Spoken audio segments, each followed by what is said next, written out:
Directorate of Criminal Investigations has summoned the chairman of the board of the Kenya Ports Authority, former Chief of Defence Forces, General Joseph Kibwana, to shed light on corruption allegations at the parastatal.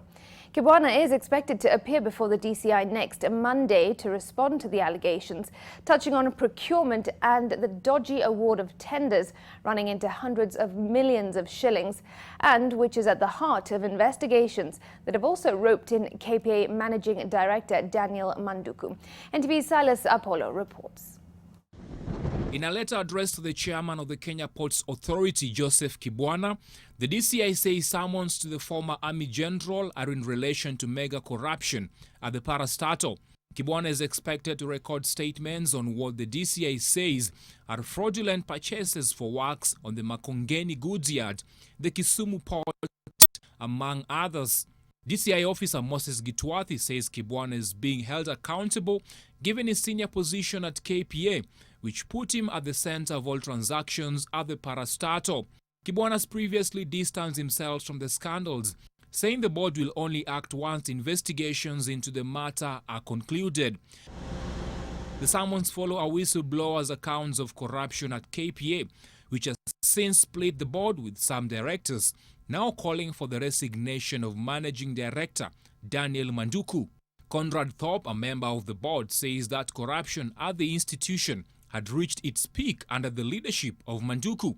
Thorpe says in a leaked communication between him and Manduku that under his leadership, scandals touching on procurement has become a weekly thing, something that has put KPA's reputation at stake. Thorpe singles out one Mr. Muhanji, an appointee of Manduku, who he says is at the center of some of the fraudulent and irregular tenders and purchases, and which he says have been going on for some time now. He now wants the managing director to step aside to allow investigations. KPA has been at the center of what is turning out to be mega scandals, which investigators believe ran into hundreds of millions of shillings. To all those officers, I want to also... And in Parliament today, Manduku appeared before a Senate Committee on Transport over the use of SGR to transport cargo, following weeks of protest by traders who have termed the SGR deal discriminatory.